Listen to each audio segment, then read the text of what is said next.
तो जम्मू कश्मीर की 26 सीटों पर दूसरे चरण का मतदान जारी है। बीजेपी अध्यक्ष, इसके साथ ही पूर्व मुख्यमंत्री उमर अब्दुल्ला से लेकर बहुत सारे ऐसे चेहरे हैं जो कि आज चुनावी मैदान में हैं।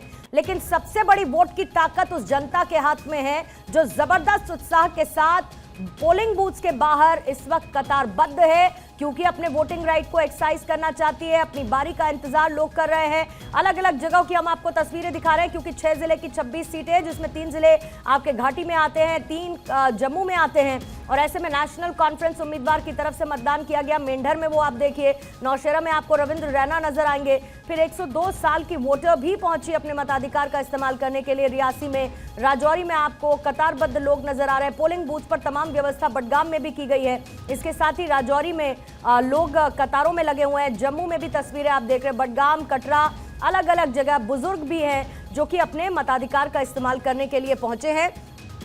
दूसरे फेज को देखते हुए लगातार उत्साह बरकरार है।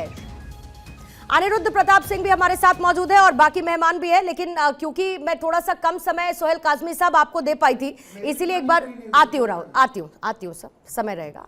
राहुल जी आ रही हूँ।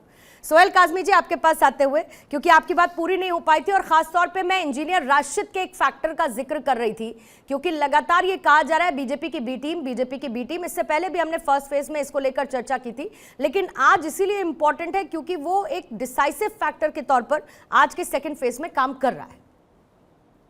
देखिए पूर्णिमा जी, भारतीय जनता पार्टी का 10 साल का जो कार्यकाल था वो जम्मू कश्मीर के हिस्टोरिकल पर्सपेक्ट में सुनहरे अक्षरों से लिखा जाएगा।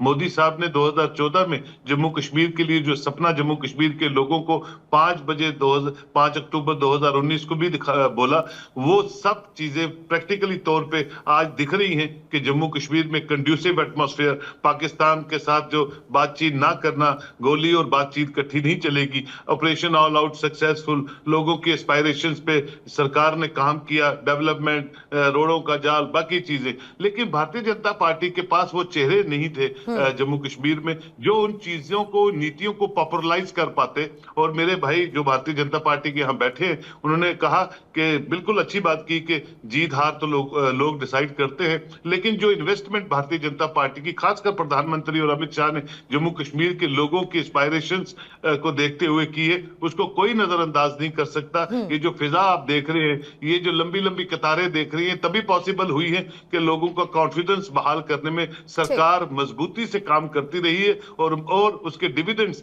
आज आप कतारों में देख रहे हैं। कौन जीतेगा कौन हारेगा इस पे मैं चर्चा नहीं करूंगा, लेकिन ये मैं आपको बताता हूं कि ए टीम है, बी टीम है, सी टीम है, उससे कोई फर्क नहीं पड़ता। कोई ना कोई किसी न किसी के साथ अलाइंड होता है इलेक्शनों में, लेकिन कुल मिला के जो असर होता है वो रीजनल पार्टीज का होता है, या वो जो अलायंस है नेशनल कॉन्फ्रेंस और कांग्रेस का, उनका होता है, क्योंकि वो जबान के आधार पे, रिलीजन के आधार पे, अपने खित्तों के आधार पे एक दूसरे से जुड़े रहते हैं और फोर्सेबली आप कोई भी चीज लोगों पे नहीं थोप सकती हैं। इसीलिए जो इन्होंने भी कहा कि रिजल्ट्स बताएंगे कौन जीता कौन हारा, लेकिन मैं आपसे एक बात बता देता हूं, एक पॉलिटिकल नैरेटिव बदला है, एक पॉलिटिकल नरेशन बदली है। 2 सीटें लेता है इंजीनियर रशीद या 3 लेता है, या अपनी पार्टी कितने सालों से काम कर रही है, जो बहुत एक अल्टरनेटिव थी नेशनल कॉन्फ्रेंस और कांग्रेस का, वो भी कोई ग्राउंड पे जो जबरदस्त कमाल नहीं कर रहे हैं। और ये सब चीजें तभी मुमकिन हुई हैं ताकि लोगों ने अपना जो रुझान है, अपना जो माइंडसेट है, उसको बदला है। और सिर्फ प्रॉस्पेरिटी, डेवलपमेंट की बातें हो रही है, अनएम्प्लॉयमेंट की बातें हो रही है। और पहली बात पूर्णिमा जी, जम्मू कश्मीर के हर एक रीजनल पार्टी के मैनिफेस्टो में कोई ड्यूल करेंसी की बात नहीं है, कोई पाकिस्तान की बात नहीं है, कोई ऑटोनॉमी की बात नहीं है, कोई सेल्फ रूल की बात नहीं है। पहली बार 30-35 साल के कैरियर में मैं देख रहा हूं कि बिजली की बात कर रहे हैं, जो लोगों से जुड़े मुद्दे हैं, पानी की बात कर रहे हैं, एम्प्लॉयमेंट की बात कर रहे हैं, टूरिज्म की बात कर रहे हैं। ये नरेशन लोगों ने मजबूर कर दिया इन सब पॉलिटिकल पार्टीज को बदलने के लिए। जरूरी भी है, ये जरूरी भी है, ये 360 डिग्री चेंज आना जरूरी भी था। और आपने एक बहुत अच्छी बात काजमी साहब कही कि जो वीवीआईपी चेहरे जिनका मैंने जिक्र किया, उनके चेहरे पर एक खौफ है। वो खौफ जवाबदेही के तौर पर बरकरार रहना भी चाहिए, क्योंकि जनता अगर किसी को चुनकर बैठती है तो उनको उनके लिए काम करना पड़ेगा, ये उनकी जिम्मेदारी बनती है। राहुल लाल जी, अब अपनी बात को पूरा कीजिएगा जो अधूरी रह गई थी। लेकिन इसके साथ साथ, क्योंकि दावों के बीच में जम्मू कश्मीर की जनता अपनी कुछ मुद्दों के साथ चुनावी मैदान में है।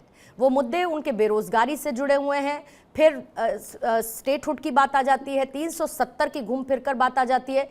क्या आपको लगता है कि लोगों के मन में 370-35 से जैसे मुद्दों को जबरदस्ती डालने की कोशिश रीजनल पार्टीज करती हुई नजर आ रही है, डिस्पाइट ऑफ नोइंग कि 370 के हटने के बाद घाटी की तस्वीर बदली, एक नैरेटिव बदला है, जिसका जिक्र अभी सोहेल काजमी जी कर रहे थे?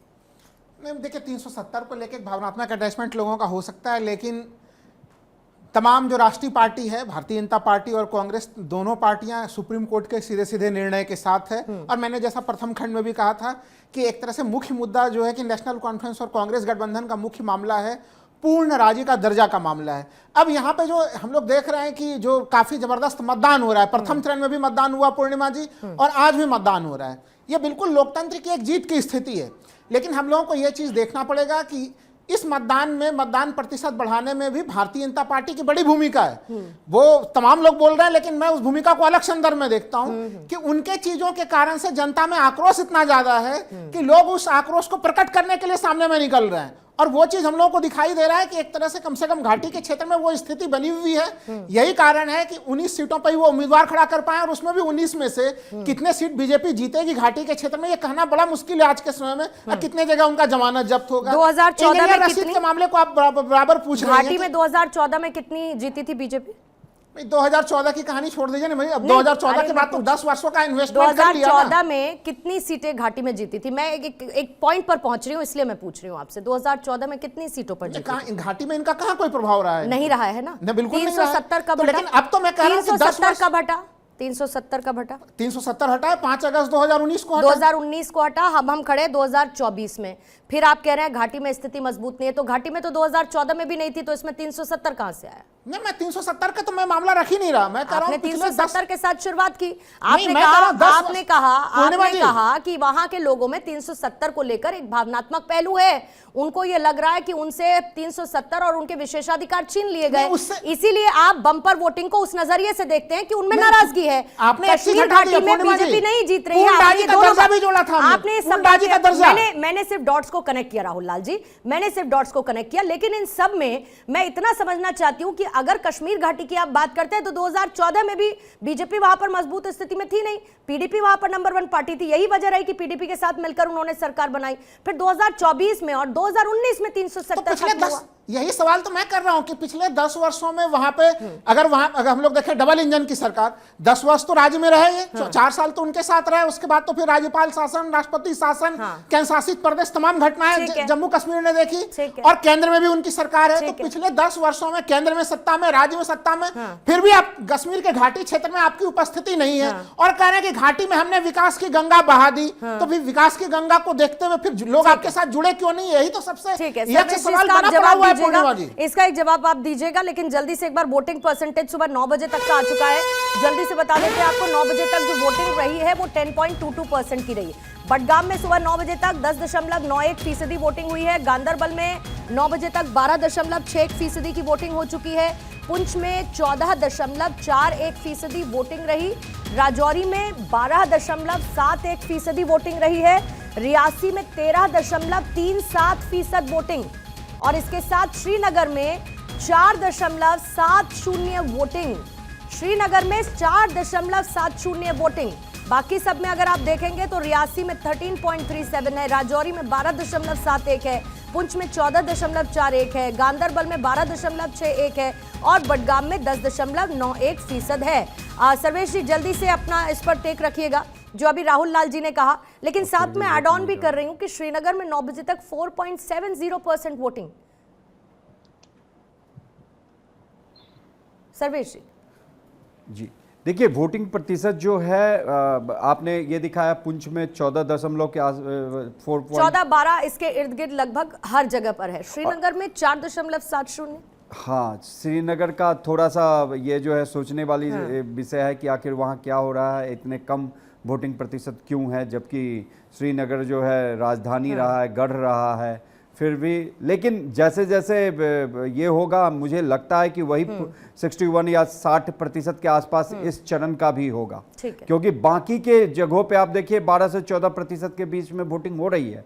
और बार बार जैसे वहां के पत्रकार महोदय जी ने भी बोला, ठीक है आप पूर्ण राज्य का दर्जा की बात कर रहे हैं, सरकार ने बोल रखा है कि जब अनुकूल माहौल आएगा तब होगा। आज चुनाव भी तो हो रहा है ना, कहा जा रहा था कि आपने क्यों नहीं लोकसभा चुनाव के साथ जम्मू कश्मीर का चुनाव करवा दिया, फिर कहा जाए कि जब सुप्रीम कोर्ट ने कहा तब करवाया। आखिर भाई हर चीज का एक पहलू होता है, एक मतलब होता है। उसका काउंटर सर्वेक्षण जी, मैं वही कह रहा हूं कि इनका बार बार कहना है कि भाई पूर्ण राज्य का दर्जा जब वो अनुकूल माहौल आएगा मिल जाएगा। इतने दिन तक, आजादी के बाद तक पूर्ण राज्य का दर्जा था ना, क्या डेवलपमेंट का वहां पे हुआ? आज मैं पूछ रहा हूं कि जो चिनाब ब्रिज बन रहा है जम्मू कश्मीर के अंदर, रेलवे लाइन जो जा रही है बारामूला रेल लाइन, ये वहाँ पे कांग्रेस ने शासन किया जम्मू कश्मीर में, उसके बाद एनसी ने शासन किया, पीडीपी ने। वहाँ पे ये रेल लाइन अंदर कश्मीर तक क्यों नहीं लेके पहुंचे?